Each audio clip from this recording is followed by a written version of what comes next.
How's it going, people? Jack here with another video, and continuing our thread into the depths of Halloween, I found it quite fitting that I will get a recommendation to what I think are the real monsters, not those made out of ectoplasm or hailing from the depths of hell, although it can be argued that the gentlemen in the thumbnail here do definitely hail from hell. It is super cliche, but dictators truly are the worst. Whether elected or not, they have managed to systematically spread the horrors on a massive level, which is why today I'll be checking out a video by Dr. Mike on what killed every dictator. Now, this is a rather short video because I think that we'll be covering like 100 or so people towards the course of history, but nevertheless, this ought to be interesting. So please do me a favor and give this man an interaction, and let's get into this one. While humankind has endured the wrath of countless dictators, warlords, and tyrants, we can take solace in the fact that all of them are dead. Well, at least the ones in this video. Often Arguable. history's most despicable people died in extraordinary fashion. Deadly brawls on white sandy beaches, highly orchestrated political revenge killings, and even a bloodthirsty woman? Oh, Bloody Mary. While I did absolutely not agree with her, there is some sympathy to be had. I guess evil comes in all shapes, sizes, and genders. Also, we got to give a huge thank you to Oxford medical historian Lindsay Fitzharris for helping us research this video. Check out our channel, link down below. Let's start with the most famous and perhaps most controversial entry on this list. Adolf Hitler, who died by his own hands within his secret bunker in Berlin. Presumably. Probably. As the Soviets were closing in on the Nazis, Hitler and his wife, Eva Braun, used a gun and cyanide capsules to seal the deal before they could be captured. He did not somehow make it to Argentina and became a very famous uncle. Per Hitler's wishes from a hastily written will, he and Braun were to be burned. However, the bodies were only partly destroyed by the petrol used and were later quickly buried in a shallow bomb crater as the Soviets approached. The Russians exhumed Hitler's remains and threw them in a river to prevent the burial site from becoming a shrine for fascists. So something that one would think only existed in video game is actually a very thing that happened. People will hold like pilgrimage to fascist site. Like, for example, another gentleman that is likely going to be mentioned later on in the video here, Benito Mussolini, or as I like to call him, Swaglini, did have a shrine, a family shrine of his, in Italy. Now, his fate is a lot more brutal because it was at the hand of the masses, but we'll get there eventually. However, the Red Army kept a portion of the jaw and a fragment of skull with a bullet hole and took them to Moscow. And they still have them. In 2017, the Russian government permitted a group of French pathologists to study the dental remains to confirm, in fact, they did belong to Hitler. Right. Benito Mussolini was the strongman prime minister of Italy for 20 years, running a fascist government that silenced opponents with violence and assisted Hitler in trying to take over all of Europe. Now, that a high school teacher will become the leader of the Black Shirts, lead the most insane takeover of a country ever, and, well, debatable, and become a dictator is already something. But what is most interesting is who Mussolini actually was, especially for us and in reflection to, I'll say, recent times. Mussolini was, in all terms and purposes, a freak. From his personal account in the 1925 bestseller biography of his, written by Margareta Sarfatti, his mistress, also a Jewish journalist who would be called later on the Jewish mother of fascism, to the fact that he models his entire personality after a movie character, Baptista, from, what was the name of the movie called? Carbaria, I think it was called, as he would speak in staccato burst sentences with little coherence, take a tough stance with his crossed arms every time, trying to seem tough, and of course ended up popularizing even more the Roman salute, which was inspired by that very movie Cabiria. Now, for the extra fact, maybe not so fun, is director Gabriella D'Annunzio would become Italy's first duce, other word for leader, paving the path to Mussolini and a lot of others to come. So, like, not to say that a bunch of dictators in the past did not act in a similar grandiose manner that Mussolini did, but the theatrics, the insane displays, that comes from his era. And it is also quite fitting that his end would also be quite theatric. He sucked. As the Allied forces closed in and brought an end to the Axis powers, Mussolini attempted to flee Italy and escape to Spain. He didn't get far, getting captured while in disguise at Lake Como and ultimately sentenced to death by machine guns just 1 day later. His corpse, as well as those of his mistress and allies, were brought to Milan and tossed in the city square where they were kicked, beaten, and spat on by the Italian people. Yeah, I stood in the streets there. Actually, I think I have a picture of my mom, but not myself. Where that's the Big Apple, close to the Central Station. It's fucked up. James Cook was a British explorer and owns the distinct honor of having the single most exciting death in this entire video. James Cook? Pardon me. British naval explorer and General James Cook. Listen, I know that the man from Yorkshire did cause quite the kerfuffle in the Pacific Ocean, but dictator, I think, is a bit of a stretch. Cook mapped a lot of the Pacific, exploring places like Tahiti, New Zealand, and Hawaii. By the time of his third great voyage, something in Cook seemed to have snapped. He began mistreating indigenous people, and some argue he was partly responsible for starting a genocidal era of British imperialism. Okay, so how did he die? Well, in 1770... Well, he was a genocider. Okay. Perhaps. Is that the qualifier for dictatorship now? 1979, Captain Cook was searching for the Northwest Passage, a naval route between the Atlantic and Pacific Oceans that went over North America. He stumbled across the Hawaiian Islands and became a sensation. The native Hawaiians believed he was a deity and named him Lono. They offered him countless tributes and ceremonies in his honor. Eventually, the captain and his men overstayed their welcome. And then they ended up setting sail toward Alaska. Unfortunately, they encountered a storm and returned just 4 days later, needing to make some repairs onto their ships. Yeah, sometimes Mother Nature truly is rough. What a stroke of misfortune, huh, Captain Cook? A god crawling back with a broken ship 4 days later, that wasn't part of the legend the Hawaiians had believed about Lono, so tensions rose very quickly, leading to several instances of theft from his ships. Cook had unfortunately developed a zero-tolerance policy towards indigenous people who disobeyed him. So he sailed to shore, climbed onto the beach, and stomped his way to town where, without warning, he kidnapped the king. Cook escorted the king back towards the ship through the steamy Hawaiian jungle, gathering an entourage of confused Hawaiians as they marched. By the time they got back to the beach, a large, angry crowd surrounded Cook. Yeah, obviously. Could not swim. With tensions rising rapidly and a no doubt difficult language barrier, chaos broke out and a brawl on the beach ensued. What did he think was going to happen? I'm sorry. Like, I know that this is more common than one would think, but still. How come you be a naval officer and not know how to swim? There was punching, kicking, clawing, biting, a real street fight under the hot sun. Cook swung left and right until he took a knife to the shoulder and a club to the back of the head. He fell forward into the shallows of the Pacific Ocean and was finished off by the violent Hawaiian mob. Despite the battle, Cook was still revered by the Hawaiians, and his lifeless body was taken back to the village where it was boiled and stripped of its flesh. A week later, Cook's remains were returned to the British, which were disposed of in the waters of the bay in the customary naval fashion. I'll be damned. Christopher Columbus was an Italian explorer who was credited with discovering America. Yeah, I mean, we have discussions about that because very evidently there were people before Columbus who traveled across the ocean. Duh. The question is, who was it? We have like very clear evidence from markings to rune and everything, established settlement that of course the Vikings would be the first Europeans to have made it there in around like 1000 AD.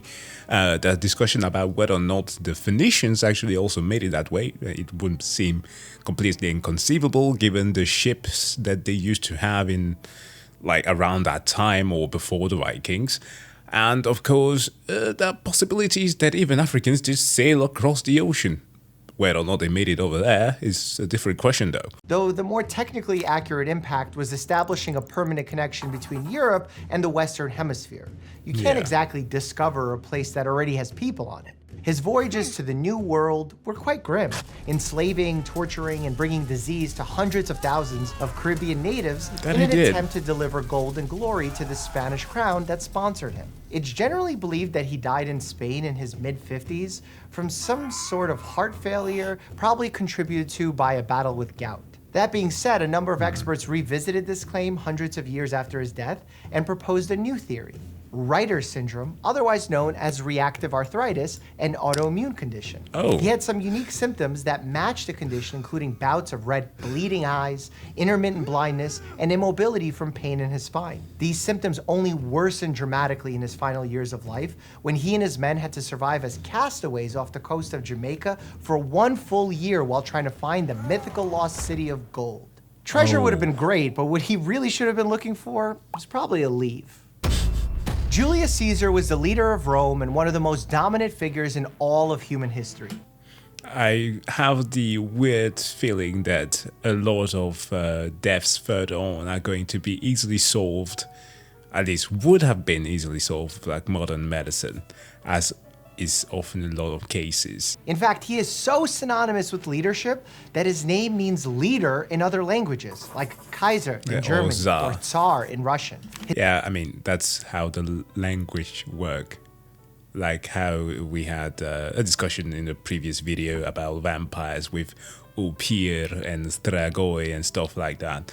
So yeah, every single language have their own translation of the same word. His military campaigns resulted in the deaths of hundreds of thousands in his quest to expand the Roman Empire. His success and lust for power fed off one another, and soon members of the Roman Senate grew concerned that he would turn the Roman Republic into a monarchy, anointing himself as king. Tensions were rising, and Caesar's friends warned him of dissent within the Senate. He ignored these concerns and went anyway. Once there, one of the conspirators approached Caesar on the pretext of pleading for his exiled brother. He grabbed Caesar's toga, apparently signaling to the room that the assassination had begun. The senators rushed in with blades, stabbing Caesar over and over, with each man fighting for the claim that he was the one who killed the emperor. Caesar was reportedly stabbed 35 times. No amount of IV fluids, blood transfusions, or pressors would help him there. Holy shit. As he died, he uttered some of his most famous last words. Et tu, Brute? You too, Brutus. Yeah, Shakespeare. Friend and perhaps illegitimate son who stood over him with a bloodied knife. Or maybe he said that. He certainly says it in William Shakespeare's tragedy Julius Caesar, which was written 1,500 years later, but there's no proof he literally said that as he died in a pool of blood on the Senate floor. Still, it does make for a great story. It sounds good. Caligula was a relative of Caesar and a Roman ruler who was infamously called the Mad Emperor, and for good reason. After taking power, he fell quite ill, and many experts speculated that he may have suffered from epilepsy, a brain disorder that causes recurrent seizures. He actually believed he was a god and killed randomly, beating a priest to death with a hammer during an animal sacrifice ritual just because. He nearly bankrupted Rome, spending endless cash on extravagant feasts and parties for himself, refilling the coffers by seizing property and assets from rich Romans.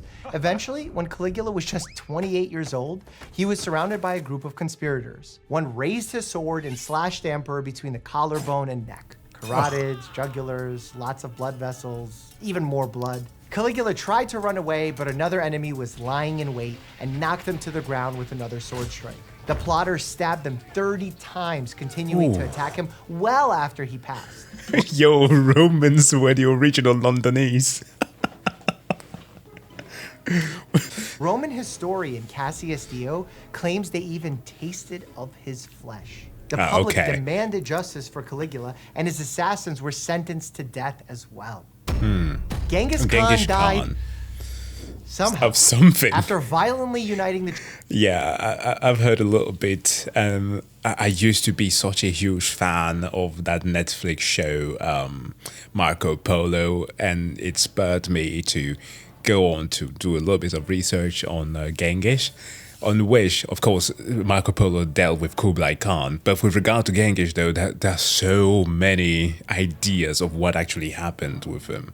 Tribes of Asia and the Middle East in the 11th violent sexual attack, or an arrow wound from battle, or an infection, potentially even the bubonic plague.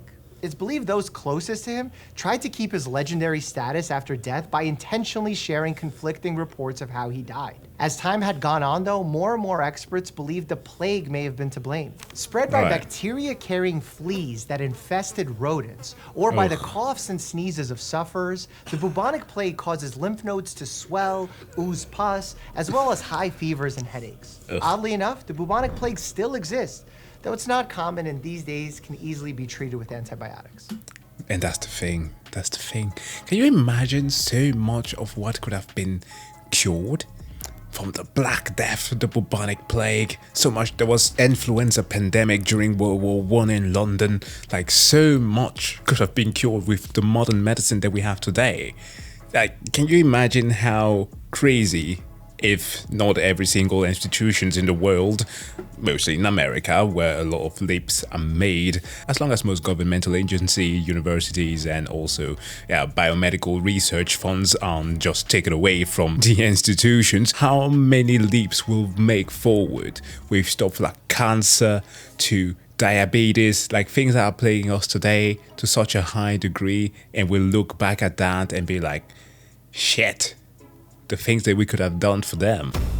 Kim Il-sung was the revolutionary dictator of North Korea, using force to maintain an iron grip over the nation for nearly 50 years. According to defectors and spies, Kim used prison camps and an obedient police force to make opponents of the state disappear, leaving family and friends forever confused as to what happened to them. He was also one of history's most effective leaders in his use of propaganda. For instance, North Koreans were told that he actively fought in 10,000 battles against the Japanese.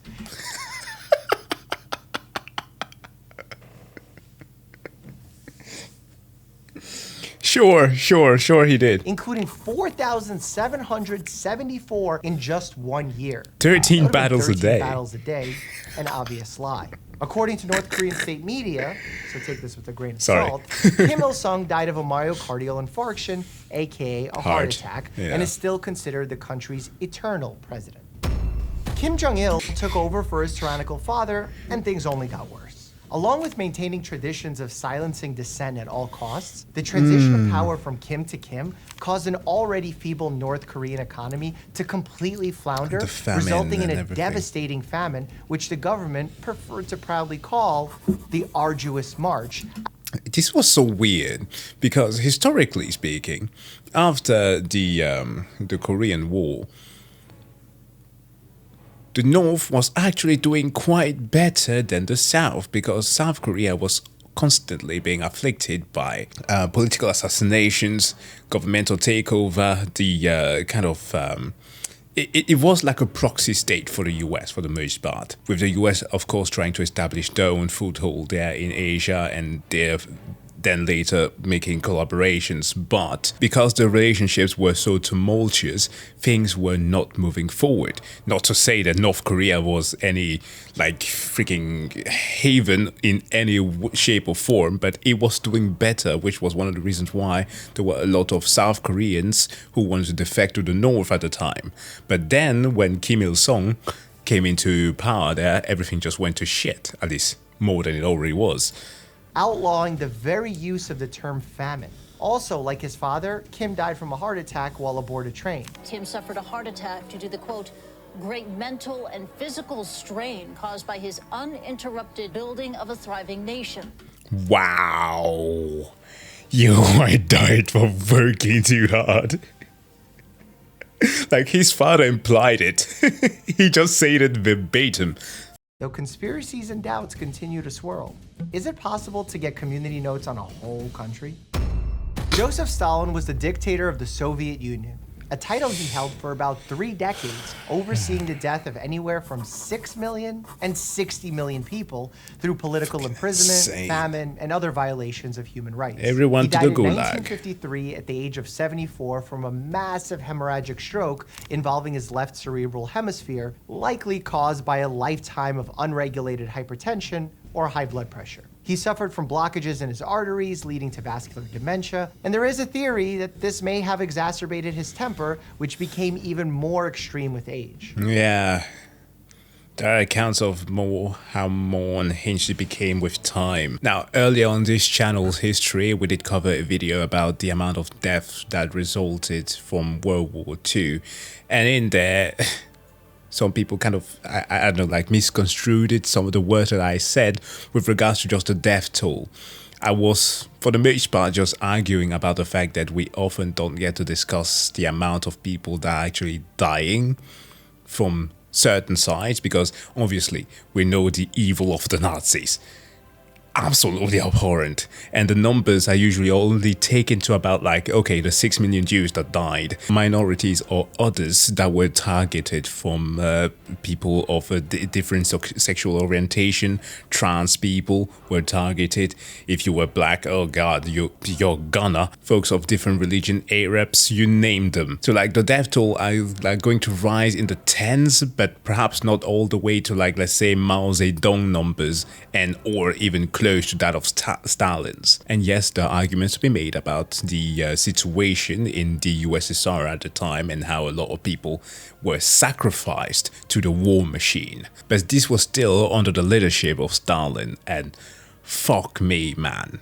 So many lives lost. When one of his doctors suggested the dictator start to take things more easily, Stalin grew furious and had him arrested.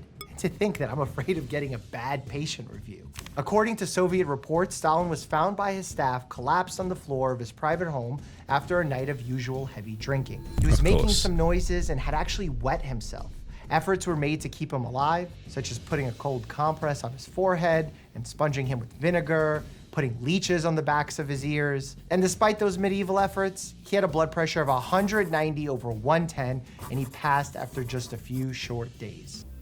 Well, it's funny how humorology still was holding strong in those days. We gotta use leeches. We gotta balance the humors.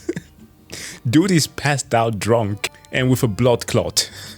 Conspiracists claim that this was not, in fact, a stroke that killed him, but rather a poisonous dose of warfarin, a blood thinner often used as rat poison, citing that there was evidence of hemorrhaging in the stomach as he died. Which to me sounds par the course, given that alcoholism can cause those very symptoms to occur. In a strange twist, there's a comedy movie The Death of about Stalin. this whole fiasco called The Death of Stalin. It's actually pretty good. Check it out if you're interested. I unfortunately haven't watched it to its end. I was watching it at friends and I had to leave. It's a good one for what I've watched so far of it. Saddam Hussein was the dictator of Iraq for over 20 years, using his power to proliferate war throughout the Middle East in endless and bloody campaigns with Iran, Kuwait, and others. After 9/11, which Saddam may or may not have had something to do with. Most likely not. Yes, that is mostly historically accurate that he was not involved. A coalition of Western nations helped topple his regime, and he went into hiding, eventually surrendering as he was pulled from a spider hole in the ground outside an Iraqi farm. He was ultimately convicted by the new Iraqi government and was sentenced to death by hanging. Days later, he was brought to the gallows before a screaming, angry crowd who watched him hang from a noose. Muammar Gaddafi was the dictator of Libya for over 40 years, who took control of the country through a military coup in the 1960s. Gaddafi's a weird case. Like, it's so strange. Look, I'm a born Cameroonian, and we have a president that's been in power for more than 40 years now, Paul Biya, and who keeps on trying to consolidate his power in his he's like 91 years old.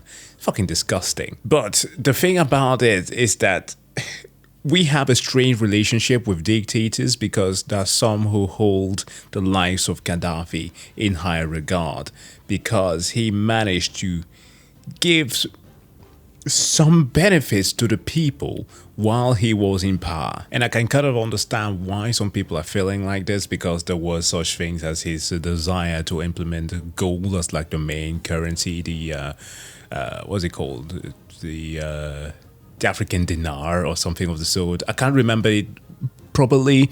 I am not too well versed in Gaddafi history, so I only remember it sparsely. But from that to, of course, the oil reserves, which is always going, the West go. and many other things which some of his staunch supporters do quite like about him. I don't exactly share that opinion, but I understand why some people would feel differently about a dictator that would instill a lot of things that I personally will think are morally wrong. He was deeply involved in international politics, propping up terrorist organizations all around the world. To fight off political protests, Gaddafi ordered protesters to be shot and bombed. Classic dictator move. That's also a thing. It didn't work, though, as in 2011, armed protesters eventually toppled his regime, forcing him to run. In the chaos, one of Gaddafi's bodyguards threw a hand grenade at the militia behind him. It bounced off the concrete wall and exploded in the midst of the leadership circle, killing Gaddafi's defense minister and wounding Gaddafi himself. The militia was then able to catch up and abused him to near death. By the time he was loaded into an ambulance, his body seemed lifeless. It's unclear whether he died from this violence, shrapnel wounds, or from humiliating acts his captors tortured him with that I won't mention here. Idi Amin took over as president for life. Now comes the devil. Now ain't nobody tried to defend this asshole. This absolute scum of a human being. Uganda after a military coup in the 1970s. He dramatically transformed the country as soon as he took office, kicking out all Asian people from Uganda he hated and Asians. beginning a process of jailing, torturing, and killing perhaps upwards of 300,000 people. This wasn't just your run-of-the-mill dictator killings, though, as Amin kept the heads of his murdered opponents in a refrigerator at his home, setting them up around his dinner table and speaking to them. When asked about rumors of this supposed cannibalism, he didn't deny it, instead saying to reporters, "I don't like human flesh. It's too salty for me." Yeah, that's a line if I've ever heard any. That's a person who has mastered the art of fear. Early military records indicate that he failed to get treatment for the venereal disease. That was a consequence of his voracious sexual appetite, causing many to speculate that his erratic behavior was caused by late-stage syphilis, which can spread to the brain. His sickening reign didn't last long, though, getting overthrown after just 8 years. He fled Uganda with his multiple wives, mistresses, and 30 children, and was granted safe haven in Saudi Arabia. Of course he was. Promised him sanctuary and a healthy paycheck just to lay low and not get involved in politics. He agreed to these terms until 1989. Amin snuck out of Saudi Arabia with a fake passport and attempted to sneak back into Uganda by flying into the neighboring nation of Zaire, now called the Democratic Republic of the Congo. Oh, the idiot. He pulled a Napoleon move. They are all like this. I mean, it's good that he did that so he could get knocked, but that's the thing. Once they taste power, they can't let it go. There's no turning back for them. Despite his best efforts at McLovening his way back to Uganda, he was stopped and eventually returned to Saudi Arabia, where he fell into a coma before dying from kidney and other organ failures in 2003. Okay. The story is truly horrible, and it's actually detailed in the movie The Last King of Scotland, for which Forrest Whitaker won an Oscar. Forrest Whitaker, James McAvoy, and Gillian Anderson. Wow, what a cast. Okay, I'm gonna watch that one. I haven't seen this one. Check it out. Fidel Castro was the revolutionary leader of Cuba and one of the highest profile communist dictators of the 20th century. After seizing power of Cuba in 1959, Castro drove the nation into an oppressive communist dictatorship, taking control of nearly all private industry and ultimately turning Cuba into one of the poorest countries on earth. Castro eventually died at 90 years old, ceding control of Cuba to his younger brother. His demise was in spite of Castro's own doctor, a specialist in longevity, suggesting in 2004 that he could live to 140. If only Brian Johnson was around back then. His cause of death, though, was never disclosed by the Cuban government. It was probably due to complications related to Parkinson's, which is a neurodegenerative disease that affects mobility, causes a resting tremor, and ultimately exacerbates underlying vulnerabilities and causes serious complications. It's kind of sad, the case of Cuba. Like, personally, I'm more of a socialist, which by no means means that I hate capitalism. Okay, capitalism is clearly a structure that has a place, but when run unchecked, as we are experiencing right now, lead to a lot of damage, like every political systems. But Cuba could have been such a beautiful country if they actually wanted to, like have a mixture of both the socialistic and the capitalist aspect that were offered to them from the collaborations with the Americas, and as long as they were checked. I'm saying that because it's not like I have a special relationship with Cuba at all, but my dad, who was a mechanical engineer, would travel over there. Actually, I do believe that ages ago I wrote a comment about my dad on the Buena Vista Social Club song Chan Chan on YouTube, where you're likely going to be finding me there. It's been a while. But yeah, he had brought an album back then from there. And yeah, it's a beautiful place. It's just unfortunate that it had to be like this. Mao Zedong was a Chinese revolutionary and the founder of the current Chinese Communist Party. In 1959, Mao launched the Great Leap Forward, a political and social movement to modernize their communist government. It was a disaster, resulting in the worst famine in human history, killing around 30 million people. Mao's death is a bit murky, though. Some claim he died of a heart attack after years of chain smoking. Others say China was hiding the fact that he had been battling Parkinson's disease, or ALS. In all likelihood, it's possible that he suffered from all of the above when he died at the age of 82.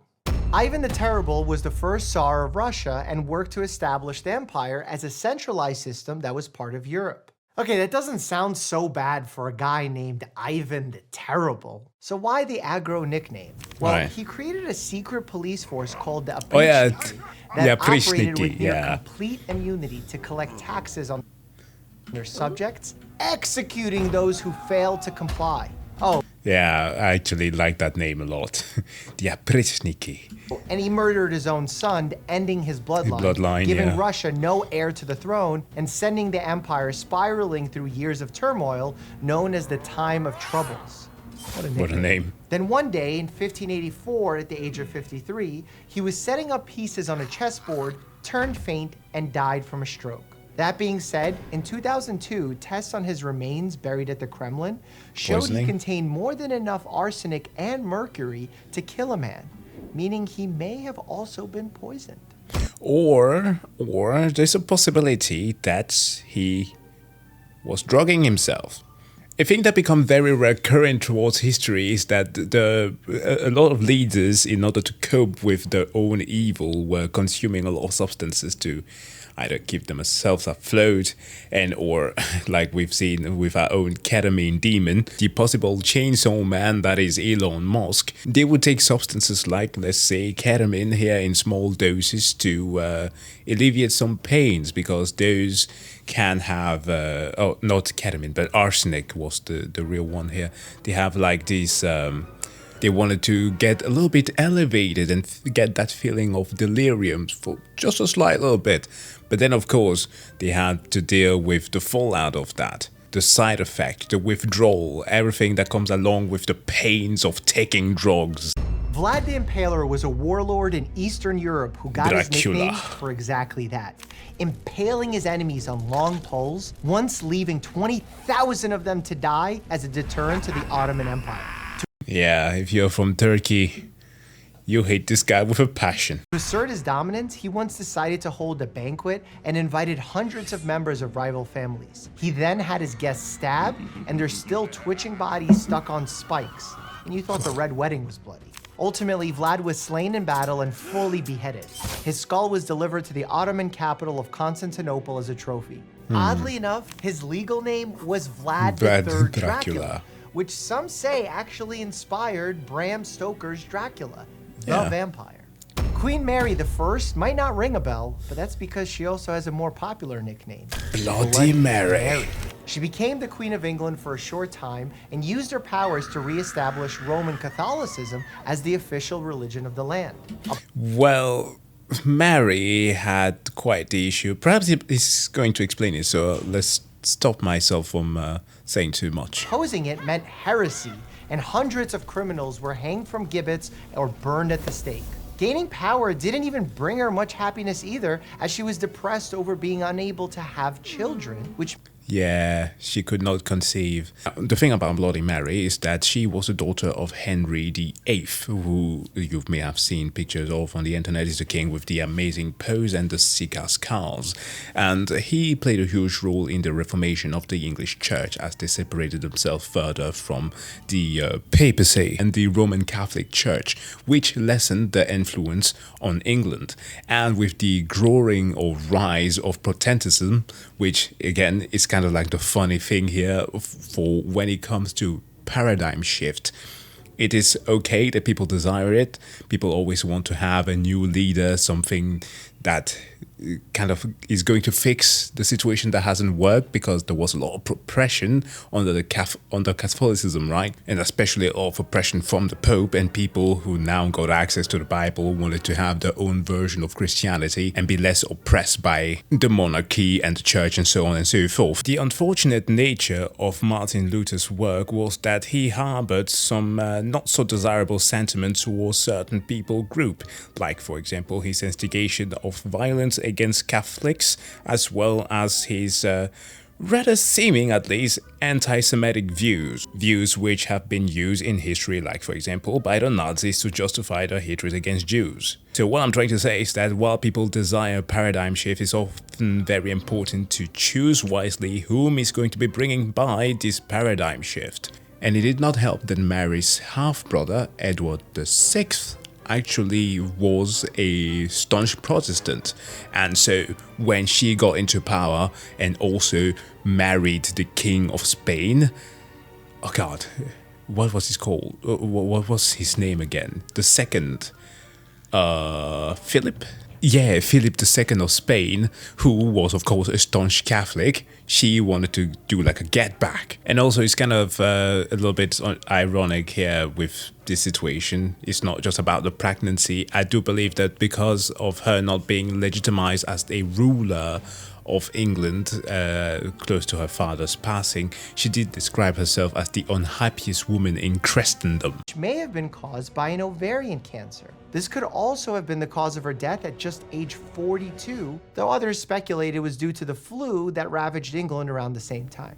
Napoleon Bonaparte was the self-proclaimed Emperor of the French who rose to power in the military through hard work and a military coup. He stampeded across Europe, killing hundreds of thousands in his efforts to conquer the continent before fumbling the bag trying to win a ground campaign against the Russians in the winter. Rookie mistake. He was captured by the British just after abandoning escape plans to America. Though many agreed he should be executed for his war crimes, his opponents in Britain feared doing so would make him a martyr and create an uprising, so rather than hang him from the gallows, they banished him to the island of St. Helena in the Atlantic Ocean under the watchful eye of British authorities. Oh, my mistake, sorry.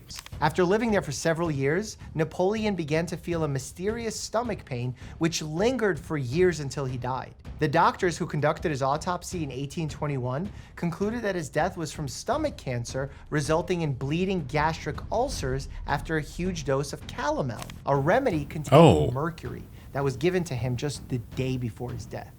Osama bin Laden was the founder of the militant terrorist group Al-Qaeda and was responsible for overseeing the terror attacks against the United States on 9/11. Despite his enormously high profile, bin Laden managed to evade the US military for a decade after 9/11, navigating mountainous regions of Afghanistan and Pakistan, and all despite the US placing a bounty on his head of $25 million. The international manhunt came to an end in 2011 when President Barack Obama announced on live television, "The United States has conducted an operation that killed Osama bin Laden." Ladies and gentlemen, we got it. According to the United States, bin Laden died of gunshot wounds to the head and chest, though there were some conflicting accounts from Navy SEALs on the mission who claim it's possible that he was already dead when they arrived. To fuel further controversy, the US claims to have taken his body to Afghanistan to positively ID him and prepare him for burial in conformance with Islamic precepts and practice. However, he was abruptly buried at sea, being placed in a weighted bag and dropped into the water from the vessel's deck. Officials said this was to prevent his grave from becoming a shrine. Of course, the DNA evidence has never been made public, nor have any photos or videos of this burial. 40 US presidents have also died. Some of their deaths were extremely controversial. Click here, check that out, and as always, diarrhea. Dang. from James being cooked to Fidel Castro dying on Black Friday. Ooh, some of these are kind of ironic. But folks, thank you so much for checking out this video. As always, please do make sure to go and subscribe to the original author here, who is Dr. Mike. Of course, if you like this reaction, don't forget to hit that like and also subscribe button. We shall have a wonderful day and see you guys in the next one. Bye.